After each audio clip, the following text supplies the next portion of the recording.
This week, in the midst of additional revelations about the disgusting behavior of Harvey Weinstein and girls becoming Boy Scouts, the President of the United States took some time to visit our hometown of Harrisburg, PA, to pitch his plan to reform the tax code and to reduce tax rates, and, in his own words, to provide less taxes, bigger paychecks, and more jobs. That's a pretty good trifecta when you think about it, all centered around the concept of the two most important words in domestic policy: economic growth.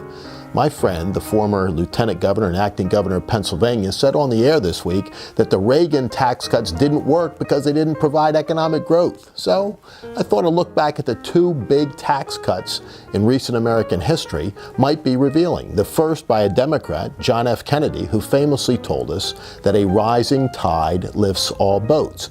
And so the Kennedy administration, which took office right after a recessionary period where there was negative economic growth, provided this. 1961, the year he took office, 2.6%.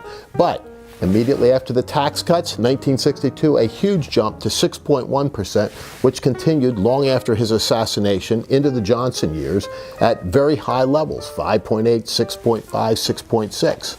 Ronald Reagan took office under similar circumstances. Having endured the awful economic policies of Jimmy Carter, the nation was in real trouble. An economic morass similar to the one that Donald Trump inherited just a few months ago. Reagan, in his first year, had a 2.6% growth. And then in the recession of 1982, the one time in his administration where there was negative economic growth. But look what happened after his tax cuts took full effect. A gigantic jump to 7.3%. Think about that. A 7.3% jump in the gross domestic product in a single year. That was the biggest jump since the end of the Korean War back in 1951. And it continued throughout his administration at very high levels, 4.2, 3.5, 3.5. When you think about that and compare it to the last year of Barack Obama's presidency, where the economy languished at 1.5% growth, really a stagnant economy. Obama never got above 3%, much less to the levels of President Reagan and President Kennedy. Because ultimately, that's the key. Economic growth benefits all of us. And when you reduce the marginal rates of taxation, which the Trump plan is now going to do, and you reduce the level of corporate taxation, which makes America uncompetitive in the world. The United States has the highest corporate taxes in the industrialized world, and ultimately hurts American workers and stifles not only economic growth, but job creation here at home.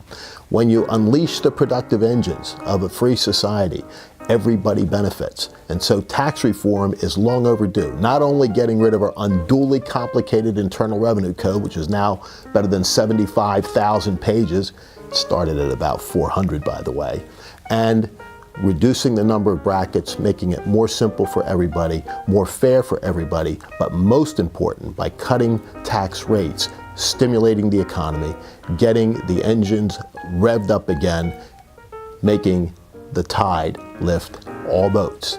That would be a great thing, and the best 60-ish seconds of your week.